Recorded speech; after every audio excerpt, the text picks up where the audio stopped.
بسم اللہ الرحمن الرحیم الحمدللہ رب العالمین وصلی اللہ علی محمد وآلہ الطاہرین۔ موضوع گفتگو نکاح، اور ہماری اس گفتگو کا عنوان ہے غیر دائم نکاح کا صیغہ، یعنی متاع کا صیغہ۔ پہلے بھی ہم نے توجہ دلائی کہ مسلمانوں کے درمیان ایک اہم موضوع کہ جس میں اختلاف رہا وہ ہے متاع، اور یہ ہم نے توجہ دلائی کہ رسول اللہ صلی اللہ علیہ وسلم کے دور میں تھا، حضرت ابوبکر کے دور میں تھا، حضرت عمر کے دور میں تھا، لیکن ان کی خلافت کے 2 سال کے بعد، یعنی حضرت عمر نے اپنی خلافت کے 2 سال کے بعد اس چیز کو حرام قرار دیا۔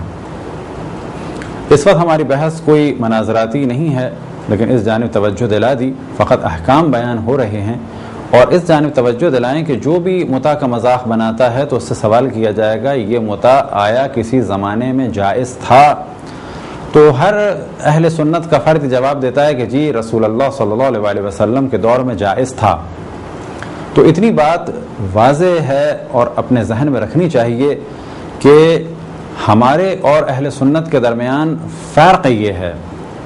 یعنی بحث اس پہ نہیں ہے کہ یہ عمل برا ہے یا اچھا ہے، کیونکہ اگر اس عمل کو برا کہا جائے تو یہ در حقیقت شریعت کے اس حکم کا مذاق ہے کہ جس کے بارے میں اہل سنت قائل ہیں کہ رسول اللہ صلی اللہ علیہ وآلہ وسلم کے دور میں تھا،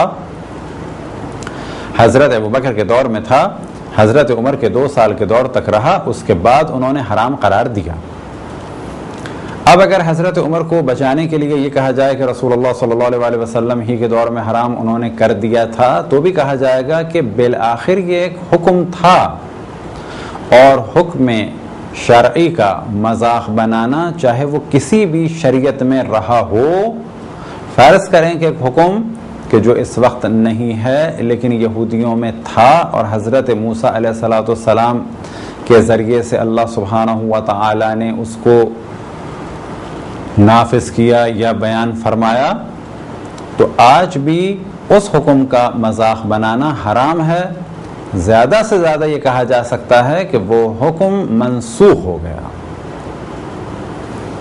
اب کوئی کہے کہ اس کا کیا حکم ہے، کیا اس کے احکام ہیں، کیا اس کا طریقہ ہے، تو کہا جائے گا کہ برادران اہل سنت کو چاہیے کہ وہ دقت کریں، تحقیق کریں کہ رسول اللہ صلی اللہ علیہ وسلم کے دور میں کس طریقے سے متاع ہوتا تھا، حضرت ابوبکر کے دور میں کس طریقے سے متاع ہوتا تھا، حضرت عمر کے دور میں کس طریقے سے ہوتا تھا، کیا اس کے احکام تھے۔ تو اس جانب ہم توجہ دلائیں کہ اصل بحث یہ کرنی چاہیے کہ بعد رسول اللہ صلی اللہ علیہ وآلہ وسلم دین کن سے لیا جائے۔ ہم یہ کہتے ہیں کہ دین بعد رسول اللہ صلی اللہ علیہ وآلہ وسلم جو سب سے بلند مقام رکھتے ہیں علمی اعتبار سے اور فضل کے اعتبار سے، ان سے دین لیا جائے، اور علم کا بلند ترین درجہ بعد رسول اللہ صلی اللہ علیہ وآلہ وسلم مولا امیر المؤمنین علی ابن ابی طالب علیہ السلام کے پاس تھا،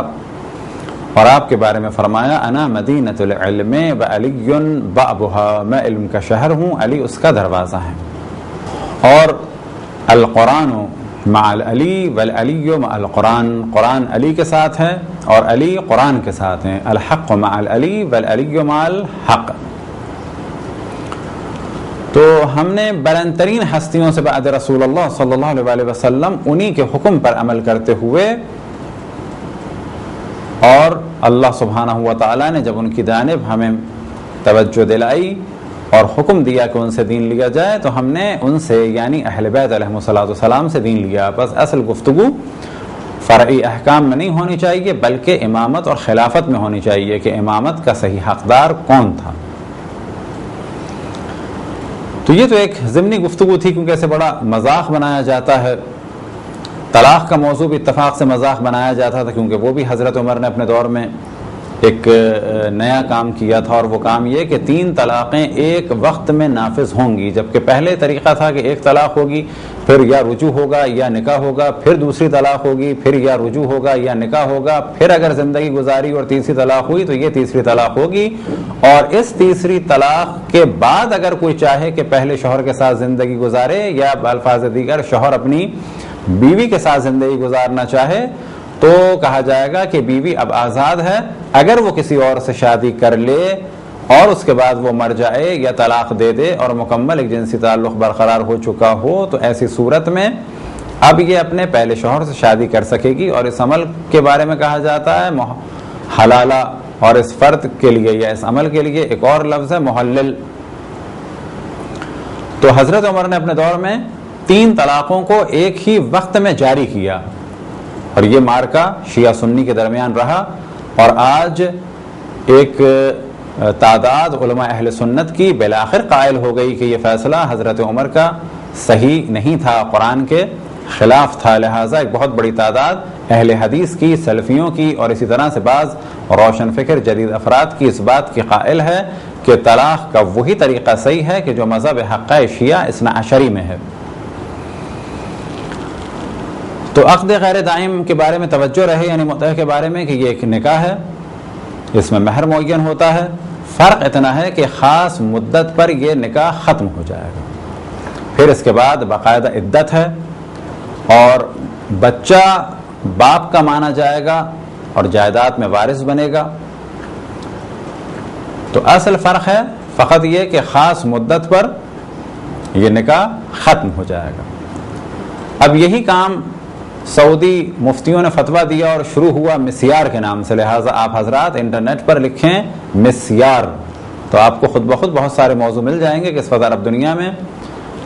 اہل سنت اور وہابی مفتیوں نے کھل کے فتویٰ دیا ہے کہ مسیار صحیح، اور یہ مسیار در حقیقت وہی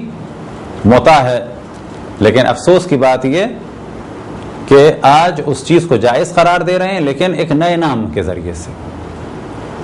وجہ کیا ہے کہ حضرت عمر نے کیونکہ حرام قرار دے دیا، تو اب یہ بھی نہیں کہہ سکتے کہ انہوں نے غلط حرام قرار دیا، اب ان کا بھی دفاع کرنا ہے۔ اس دوران قرآن سے جو چیز ثابت ہے، حدیث سے جو چیز ثابت ہے، اس کا بھی دفاع کرنا ہے۔ اس کا صیغہ بھی اور شرائط وہی ہیں کہ جو نکاح کی ہیں۔ اگر یہ خاتون پڑھنا چاہیں اور مرد پڑھنا چاہے تو بھی صحیح ہے، اور یہ بھی صحیح ہے کہ وہ الگ الگ کسی کو وکیل بنائیں، اور یہ بھی صحیح ہے کہ وہ دونوں کسی ایک کو وکیل بنائیں۔ تو اگر خاتون کسی کے ساتھ نکاح موقت کرنا چاہتی ہیں اور مہر ڈسکس ہو چکا ہے، مدت ڈسکس ہو چکی ہے، لہٰذا اس مہر اور مدت کا ذکر الفاظ کے ذریعے سے ضروری نہیں ہے، فقط اگر کہہ دیا جائے مثال کے طور پر کہ اتنی مدت کے جو ہم جانتے ہیں یا جو انڈرسٹوڈ ہے کہ جس کے بارے میں ہمیں علم ہے، اور اتنا مہر کہ جو ہمیں معلوم ہے، لہذا نکاح کے صیغے میں بھی اور نکاح غیر دائم کے صیغے میں بھی بجائے فگر کو یوز کرنے کے لیے مدت المعلومہ، یعنی ایک ایسی مدت کہ جس کا ہمیں علم ہے، اور مہر المعلوم، اور ایک ایسا مہر کہ جو ہمیں معلوم ہے۔ پس کوئی خاتون اگر اپنے لیے عقد غیر دائم کا صیغہ جاری کرنا چاہتی ہیں تو وہ کہیں گی زوجتک نفسی فی مدت المعلومہ علی المہر المعلوم، اور اس کے فوراً بعد مرد کہے گا قبلت۔ اب اگر کوئی خاتون اپنی جانب سے کسی کو وکیل بناتی ہیں اور مرد بھی اپنی جانب سے کسی کو وکیل بناتا ہے، تو پہلے خاتون کا وکیل کہے گا متعت موکلتی موکلک فی مدت المعلومہ علی المہر المعلوم، اور اس کے فوراً بعد مرد کا وکیل کہے گا قبلت لموکلی ہکذا۔ اور اسی طریقے سے متع کی جگہ یعنی متعتو کی جگہ کہا جا سکتا ہے زوجت موکلتی موکلک فی مدت المعلومہ علی المہر المعلوم۔ یہ تو تھا عقد غیر دائم کے پڑھے جانے کا طریقہ۔ اب وہ حضرات کہ جو اس موضوع کو دیکھ رہے ہیں ان کے ذہن میں سوال آئے، تو متع کے بارے میں 2 طرح کے سوال ہو سکتے ہیں۔ ایک فقہی سوالات کہ کس طرح سے ہوگا، کیا ہوگا، کیسے ہوگا۔ اب اگر یہ سوالات کسی غیر شیعہ کے ذہن میں آتے ہیں تو ہم اس سے کہیں گے کہ وہ ہماری کتابوں کو بھی دیکھ لیں، لیکن اپنے علماء سے ضرور پوچھیں کہ رسول اللہ صلی اللہ علیہ وسلم کے دور میں متع کیسے ہوتا تھا، حضرت ابوبکر کے دور میں متع کیسے ہوتا تھا، اور 2 سال حضرت عمر کے دور میں متع کیسے ہوتا تھا، اس کے احکام کیا تھے۔ کسی کتاب میں تو وہ نقل ہوئے ہوں گے، تو یہ ایک تحقیق کے طور پہ ضرور ان سے سوال کریں۔ اور دوسری بحث آتی ہے خود متع کے بارے میں ایک تاریخی اور مناظراتی گفتگو۔